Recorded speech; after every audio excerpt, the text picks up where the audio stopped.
This is a Squiz Kids podcast. Your fresh take on what's happening in the world around you.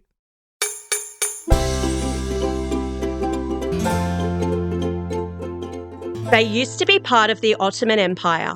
Conflict began way back in 1947, and this month the eyes of the world have been on them as a conflict boils over and Israel has declared war on the terror organisation Hamas. This is your Squiz Kids shortcut to the Israeli-Palestinian conflict, where we dive into the who, what, when, where, why and how of the big news stories. I'm Christy Kijarina. And I'm Bryce Corbett.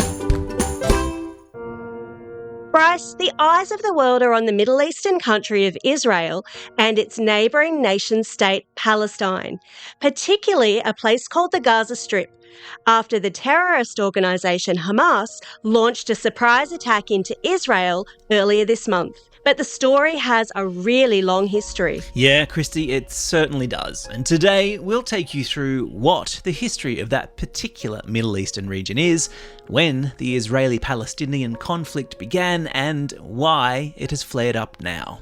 Listen carefully, there's a squiz at the end.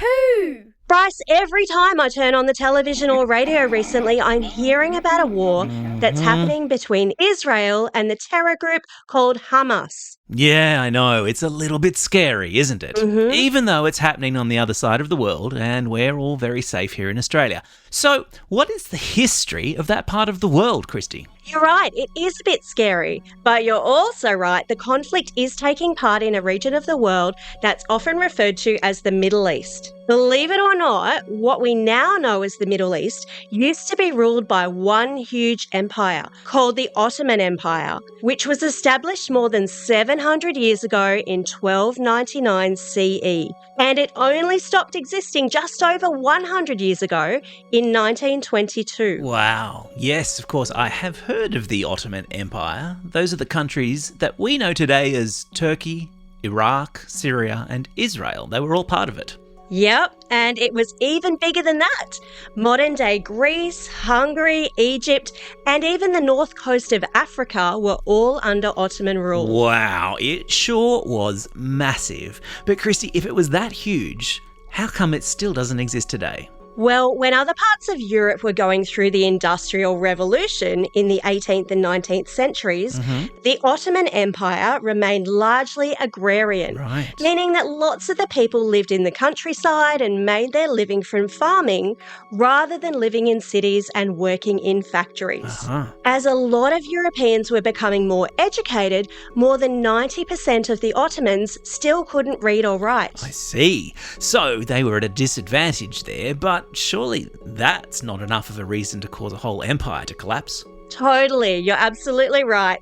But when World War I broke out, the leaders of the Ottoman Empire took the side of Germany. So they were fighting against the European allies of Britain and France to the west and Russia to the east. Okay. We've stuck a link in the episode notes so you can take a look at a map. Yeah, you've probably heard of a very famous battle at a place called Gallipoli that the Anzacs fought in. Well, that at the time was in Ottoman territory, or what is now Turkey. Yep. And after their loss in World War I, the Ottoman Empire was greatly weakened, and a lack of engineers, doctors and other skilled professionals made it almost impossible for them to rebuild. Yeah, that's right, Christy. The last Ottoman Sultan, which is a little bit like a king, left the capital Constantinople, which is now Istanbul, in 1922. Sure did. And the land of the former Ottoman Empire was left to be divided up by the victors of World War I, namely Great Britain and France. So the problems between Israel and Palestine were about to begin. When? Judaism's a really ancient religion, the origins of which, according to the Jewish holy book, the Torah, and the Christian Old Testament Bible, date back to God handing the Ten Commandments to Moses on Mount Sinai in what is modern-day Egypt, and a promise made to a prophet named Abraham and his wife Sarah that Abraham would be a father of nations. Yeah, that's right. And early Judaism was practiced 3,500 years ago around the area that is Israel today. It is seen, therefore, as a holy land by Jewish people. It is. And on 4 occasions throughout ancient history, the Jewish people were exiled or removed and prevented from returning to this land by different conquering armies. Because of this, a Jewish diaspora exists.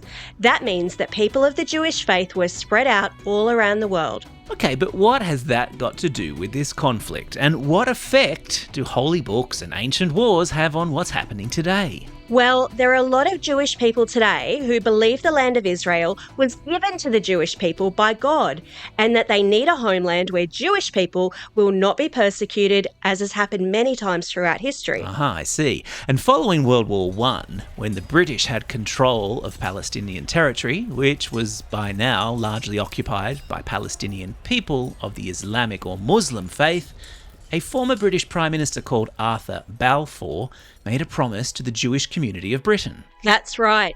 Even though the land in question was still part of the Ottoman Empire at the time, he wrote in 1917, "His Majesty's government view with favour the establishment in Palestine of a national home for the Jewish people, and will use their best endeavours to facilitate the achievement of this object." Now, during the 1920s, Britain encouraged Jewish migration to Palestine, but without asking the existing Arab population if that was okay. Unrest between the two populations began, and only increased when, after World War II, America pushed for 100,000 Jewish survivors of the war, and survivors of a very dark period of human history called the Holocaust, to be admitted to Palestine. Finally, in 1947, the United Nations approved splitting the land into separate Jewish and Arab states. This plan resulted in all-out civil war. But when British control of Palestine ended in 1948, Israel declared itself a nation, and surrounding Arab nations declared war on Israel. A truce was signed in 1949, and the Palestinian people were split into 2 territories, now known as the Gaza Strip and the West Bank. However, the solution did not satisfy many Palestinians who considered that their land had been taken away from them. Nor did it suit many Israelis who felt their God-given homeland was still under threat. What? The Gaza Strip is a parcel of land that's 41 kilometres long and 10 kilometres wide. A massive 2.2 million people live there. Whoa. So, to put that in context, that's about half the size of Canberra, with about 5 times the population. Gaza City is actually the most densely populated area on the planet. Yep, Bryce, it's pretty crowded. Even before this particular conflict started, 1.7 million Gazans were registered as refugees, and food, health, housing and employment were a massive problem. Israel had checkpoints set up on the border, controlling who could enter and who could leave Gaza.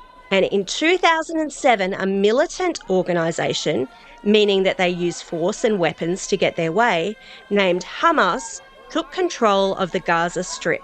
Many countries, including Australia, say that Hamas is a terrorist organisation because they use fear to achieve their goals. Now, this brings us pretty much to where we are now. So back on October 7, Hamas launched an attack on Israel, crossing the border into Israeli territory, attacking and kidnapping Israeli soldiers and citizens. In response, Israel declared war on Hamas and has been launching missiles into Gaza.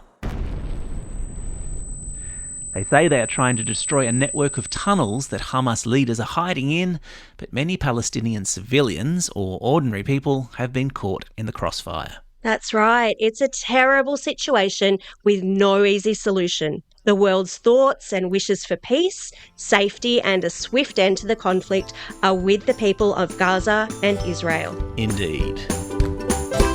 Time for the quiz. This is the part of the podcast where you get to test how well you've been listening. And there's been a lot to listen to in this one. Question number 1, beginning with A, what is the name of the Jewish prophet whom Jews regard as the father of Judaism? Well done if you said Abraham. Question number 2, beginning with O, what is the name of the empire that once used to take in countries including modern-day Syria, Turkey, Israel and Egypt? Yeah, well done if you said the Ottoman Empire. And question number 3, beginning with G, what's the name of the strip of land which is currently the scene of fighting between Israel and Hamas? Yes, it's Gaza. That's all we have time for today. Thank you for joining us as we explain the who, what, how, where, when and why of the Israeli-Hamas conflict. Now get out there and have a most excellent and safe day. Over and out.